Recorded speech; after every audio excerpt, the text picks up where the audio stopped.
What's going on in America today? Why are we over our heads in debt? Why can't the politicians bring debt under control? Why are so many people, often both parents now, working at low-paying, dead-end jobs and still making do with less? What's the future of the American economy and way of life? Why does the government tell us inflation is low when the buying power of our paychecks is declining at an alarming rate? Only a generation ago, bread was a quarter, and you could get a new car for $19.95. The problem is that since 1864, we've had a debt-based banking system. All our money is based on government debt. We cannot extinguish government debt without extinguishing our money supply. That's why talk of paying off the national debt without reforming our banking system is an impossibility. That's why the solution does not lie in discussing the size of the national debt, rather it lies in reforming our banking system. This is the Federal Reserve headquarters in Washington. It sits on this very impressive address, right on Constitution Avenue, right across from the Lincoln Memorial. But is it federal? Is it really part of the United States government? Well, what we're about to show you is that there's nothing federal about the Federal Reserve, and there are no reserves. The name is a deception created back before the Federal Reserve Act was passed in 1913 to make Americans think that America's central bank operates in the public interest. The truth is that the Federal Reserve is a private bank owned by private stockholders and run purely for their private profit. That's exactly correct. The Fed is a privately owned for-profit corporation, which again has no reserves, at least no reserves available to back up the Federal Reserve notes, which is our common currency. Oh, absolutely. The Federal Reserve is neither federal and has doubtful reserves. It's a private bank that is owned by member banks. And it was chartered under the guise of deceit by an act of Congress in 1913. If there's still any doubt whether the Federal Reserve is a part of the U.S. government, check your local telephone book. In most cities, it is not listed in the blue government pages. It is listed in the business white pages right next to Federal Express, another private company. But more directly, U.S. courts have ruled time and time again that the Fed is a private corporation. Why can't Congress do something about the Fed? Most members of Congress just don't understand the system, and the few who do are afraid to speak up. For example, initially a veteran congressman from Chicago asked us if he could be interviewed for this video. However, both times our camera crew arrived at his office to do the interview, this was all we were able to film. The congressman never appeared, and eventually decided he no longer wanted to participate. But a few others in Congress have been bolder over the years. Here are 3 quick examples. In 1923, Representative Charles A. Lindbergh, a Republican from Minnesota, and father of the famed aviator Lucky Lindy, put it this way: the financial system has been turned over to the Federal Reserve Board. That board administers the finance system by authority of a purely profiteering group. The system is private, conducted for the sole purpose of obtaining the greatest possible profits from the use of other people's money. One of the most outspoken critics in Congress of the Fed was the former chairman of the House Banking and Currency Committee during the Great Depression years. Louis T. McFadden, Republican of Pennsylvania, said in 1932, "We have in this country one of the most corrupt institutions the world has ever known. I refer to the Federal Reserve Board. This evil institution has impoverished the people of the United States and has practically bankrupted our government. It has done this through the corrupt practices of the moneyed vultures who control it." Senator Barry Goldwater was a frequent critic of the Fed. Most Americans have no real understanding of the operation of the international moneylenders. The accounts of the Federal Reserve System have never been audited. It operates outside the control of Congress and manipulates the credit of the United States. The Federal Reserve really even though it is not part of the federal government, it is more powerful than the federal government. It's more powerful than the president, the Congress, and the courts. Now, a lot of people challenge me on that, but let me prove my case. The Federal Reserve determines what the average person's car payment is going to be, what their house payment is going to be, and whether they have a job or not. And I submit to you that that's total control. And the Federal Reserve is the largest single creditor of the United States government. What does Proverbs tell us? The borrower is servant to the lender. What one has to understand is that from the day the Constitution was adopted right up to today, the folks who profit from privately owned central banks, as Madison called them, the money changers, have fought a running battle for control over who gets to print America's money. Why is who prints the money so important? Think of money as just another commodity. If you have a monopoly on a commodity that everyone needs, everyone wants, and nobody has enough of, there are lots of ways to make a profit, and also exert tremendous political influence. That's what this battle is all about. Throughout the history of the United States, the money power has gone back and forth between Congress and some sort of privately owned central bank. The Founding Fathers knew the evils of a privately owned central bank.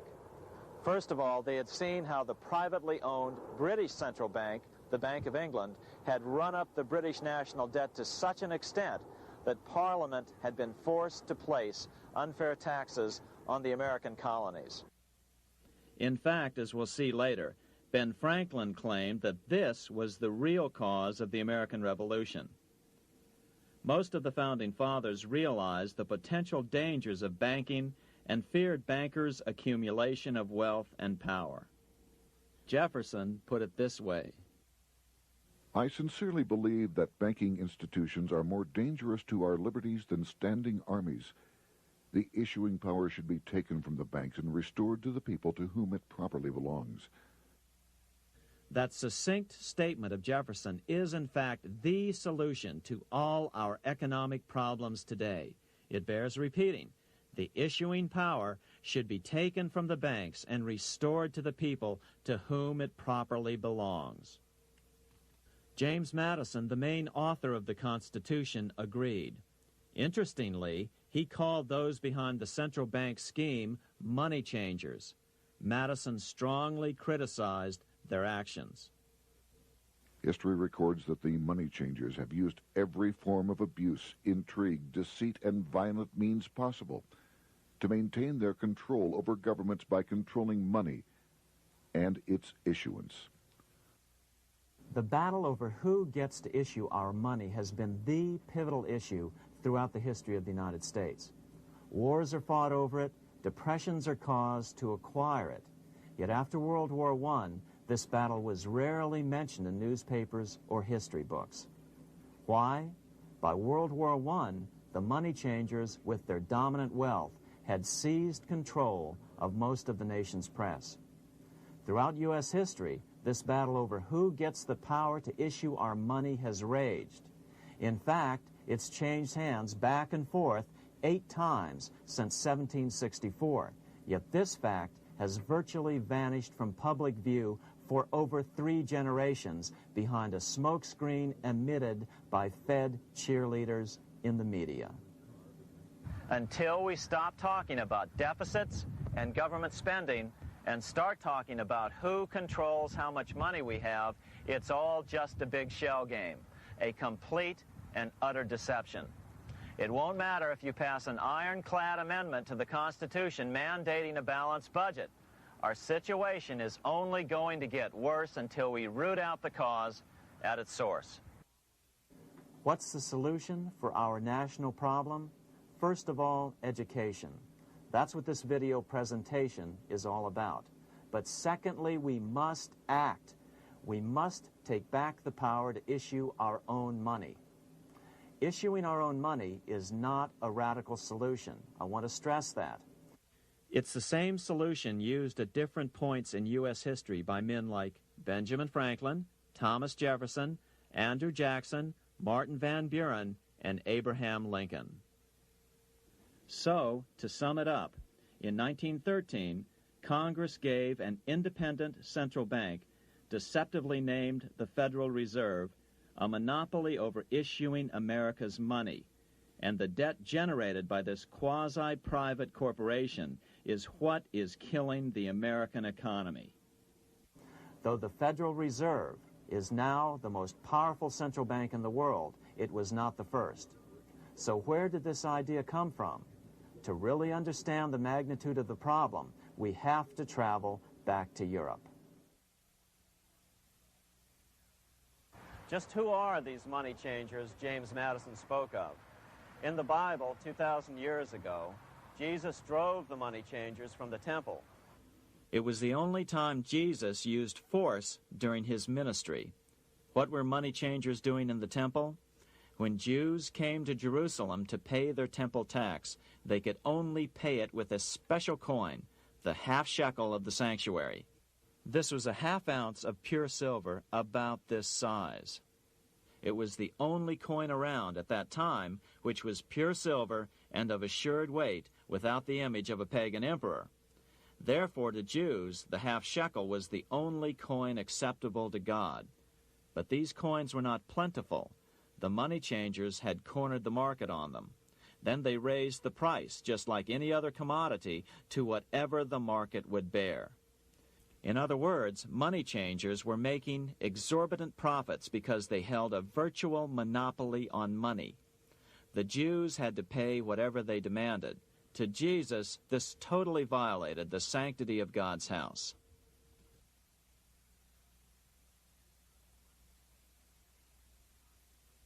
But the money-changing scam did not originate in Jesus' day. 200 years before Christ, Rome was having trouble with money changers.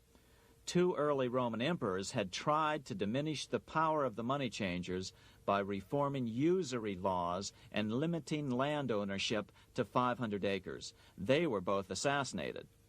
In 48 BC, Julius Caesar took back the power to coin money from the money changers and minted coins for the benefit of all. With this new, plentiful supply of money, he built great public works projects. By making money plentiful, Caesar won the love of the common man. But the money changers hated him. Some believe this was an important factor in Caesar's assassination. One thing is for sure, with the death of Caesar came the demise of plentiful money in Rome. Taxes increased, as did corruption. Just as in the case of America today, usury and debased coin became the rule. Eventually, the Roman money supply was reduced by 90%. As a result, the common people lost their lands and their homes, just as is about to happen soon in America.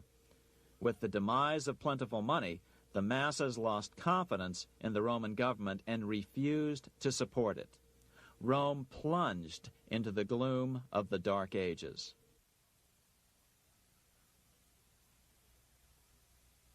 A 1,000 years after the death of Christ, money changers, those who loan out and manipulate the quantity of money, were active in medieval England. In fact, they were so active that acting together, they could manipulate the entire English economy. These were not bankers per se. The money changers generally were the goldsmiths. They were the first bankers because they started keeping other people's gold for safekeeping in their vaults. The first paper money was merely a receipt for gold left at the goldsmith.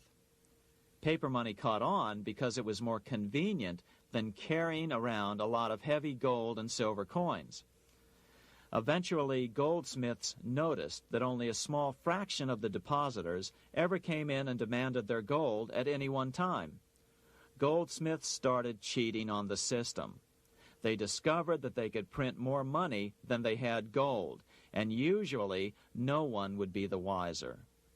Then they could loan out this extra money and collect interest on it. This was the birth of fractional reserve banking. That is, loaning out many times more money than you have assets on deposit. So, if $1,000 in gold were deposited with them, they could loan out about $10,000 in paper money and draw interest payments on it, and no one would ever discover the deception. By this means, goldsmiths gradually accumulated more and more wealth and used this wealth to accumulate more and more gold. Today, this practice of loaning out more money than there are reserves is known as fractional reserve banking. Every bank in the United States is allowed to loan out at least 10 times more money than they actually have. That's why they get rich on charging, let's say, 8% interest. It's not really 8% per year, which is their income. It's 80%. That's why bank buildings are always the largest in town.